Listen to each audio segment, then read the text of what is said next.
What are nested portfolios? What's their purpose? How do you create and manage them? And how do you automate a project to be home inside one? When you are getting started with portfolios, you can have the question, do I need nested portfolios? Do I just set up a master portfolio and I have all of my projects living there, which is another path and a valid one as well. So I'll show you how nested portfolios look like and some of the best practices that I recommend to my customers while working with them. I'm gonna navigate to Asana and we'll navigate to this core workflows portfolio that I have. Before I go into the best practices, if you're not familiar with what nested portfolio means in Asana, it's essentially having a portfolio of portfolios.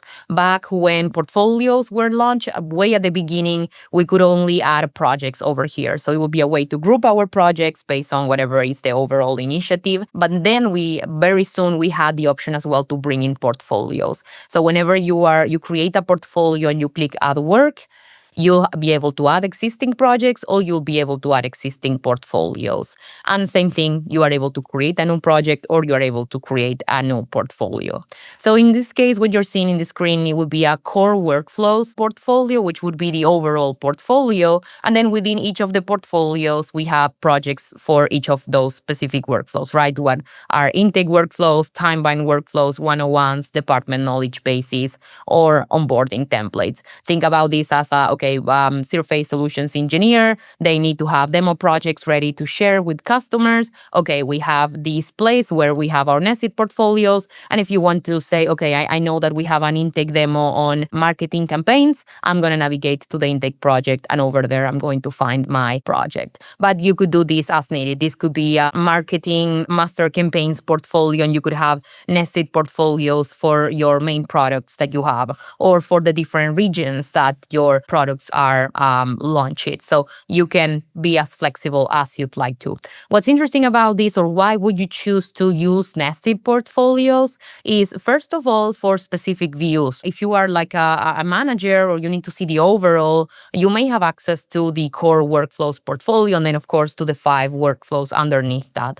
But if you're just focusing on a certain type of initiative and there's sensitive data around certain projects, having a nested portfolio structure is useful because then you can keep the privacy close to whatever the members that need to be, right? So I could go into the intake portfolio and then share that portfolio with the whole marketing team, for example, right? So I'll bring in the whole marketing team and they can be an editor in this project, but then that doesn't mean that they are going to have access to the core workflows portfolio. I could come here and say that this is a private portfolio and only the leaders that need to be part of this portfolio will be added as project members. So that is one of the reasons to have a nested portfolio structure.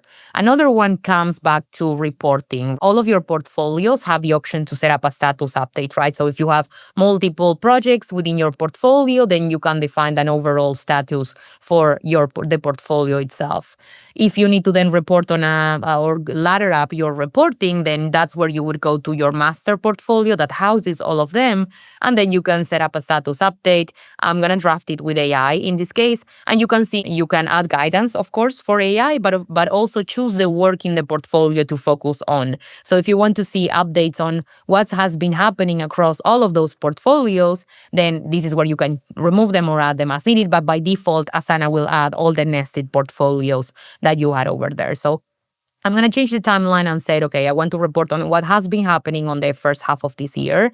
I'm going to draft that status update. And in a minute, I'm going to get a summary of what Asana sees based on the progress that has been made across those projects and portfolios. And it's going to be an overall report on all those nested portfolios. So this is another option. So depending who's your audience, you can set up a status update on your intake portfolio or on your 101 portfolio, or you go to the master portfolio and set the status update there so that you can share it with the applicable members. So that would be another reason to do that. Of course, that is not the only way. If you want to keep it simpler and you don't have privacy restrictions and you want to ensure everybody has access to everything, you could just have one one portfolio and then have all of your projects there and use, for example, filters or grouping with custom fields to set up detailed views, right? That's a completely valid path. It's just another option on how you can do things in Asana. But what I want to also focus, in case you decide to do a nested portfolio structure, is that you can automate how a project gets added or removed from one portfolio to the other. It can be manual as well, but if you were to automate that and if you have any criteria for your projects, then you are able to automate that as well. But before we do that, here's what you can see: the core workflows portfolio status report, and then we are getting a summary of the main projects over there and the portfolio overview. So it's taking a look at all those nested portfolios and bringing up the main updates over here. So that's something that, again, you can do because you have a main portfolio and then nested portfolios over there as well. Now, how can you automate adding a project to a portfolio? Any project templates in Asana, you can go to the settings of the project template and you can say every time that a project gets deployed from this template, I want to automatically add it to this portfolio. So that is one option to say always add this project to this portfolio. You can also do that if you are converting a task into a project. You have the checkbox to say, hey, add this project to this portfolio. But then on the portfolio itself, you have rules that can be helpful to then automate this further and ensure that the project gets added to the applicable portfolio. So what I'm going to do is go to customize in this master portfolio, go to rules, and I'm going to create a very simple rule over here just so that you can see how that could work. We can say whenever work is added to this portfolio, so whenever a new project is added to this portfolio, you're going to check, in this case, if the owner is James, right? Because James is the owner of all of our intake projects, let's say. And then if that's the case, I want to add that project to an additional portfolio. You have the option to move it. If that master portfolio is just a way to route the projects to the applicable portfolio, you could just move it to another portfolio, or you can add it, multi-home it to an additional one. So in this case, we'll say, okay, we're going to add it to the additional portfolio, and then on the portfolio name over here, you're choosing which portfolio you want to send it, right? So in this case, I'm going to select the intake nested portfolio that I had as part of my core workflows. So once I do that, I can then publish that rule. And if I were to create a new project or add any project where James is the owner, that would automate how that project is added to another portfolio.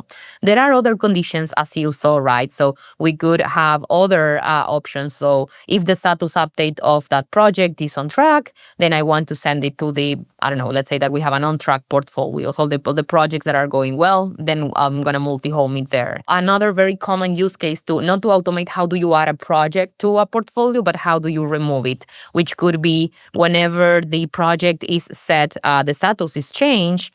And then if the status is complete, then I want to remove the work from this portfolio because I'm using this portfolio just to focus on active projects.